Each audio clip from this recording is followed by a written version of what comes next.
I'm Ross Mac. And I'm Andini. Welcome to the Finance Couch. Today, we're on a college campus in Los Angeles with financial consultant Ross Mac, helping students navigate their most common questions on their financial journeys as young adults. My name's Anna Velichko. I'm 21 years old and I'm from New York City.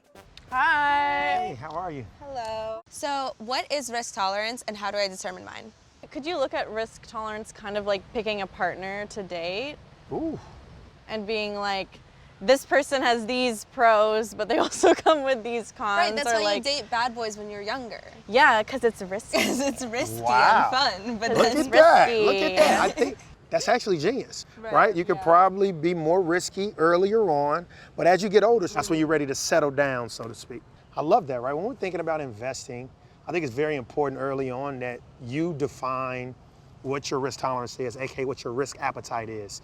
Meaning, you know, how comfortable are you to take on certain levels of risk? And I think the one way to truly think of it is understanding what your overall investment horizon is. And what I mean by that is a function of your age and when you think you're gonna need this money, right? So the younger you are, by sheer definition, you should be willing to take on more risk because you have a lot longer of a span of investing, right? You're not retiring until you're 59 and a half, 65, whatever, right?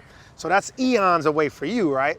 And so overall, that's what, risk tolerance is. So for instance, if you, are pretty risk adverse, meaning you don't want to take on a lot of risk, chances are they might tell you, hey man, just invest in those very safe assets that are going to have no chance of actually losing money. You're looking at government bonds and treasuries, etc., right?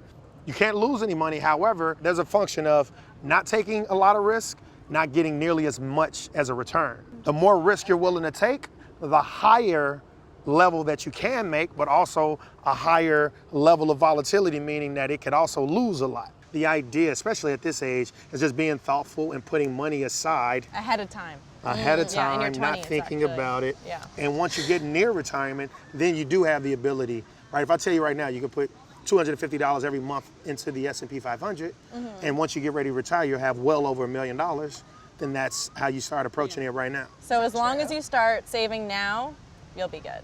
Okay. Yeah. Okay. Anyways, thank you so much for Thank coming. you. I hope this was remotely helpful for you. Thank you.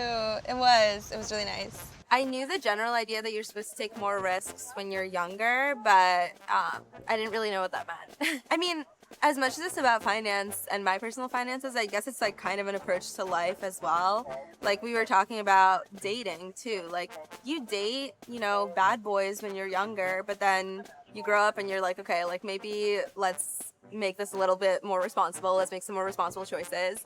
I'll be thinking about that, and obviously I should be thinking about retirement. And they told me if I start saving now, I could have $1 million by retirement.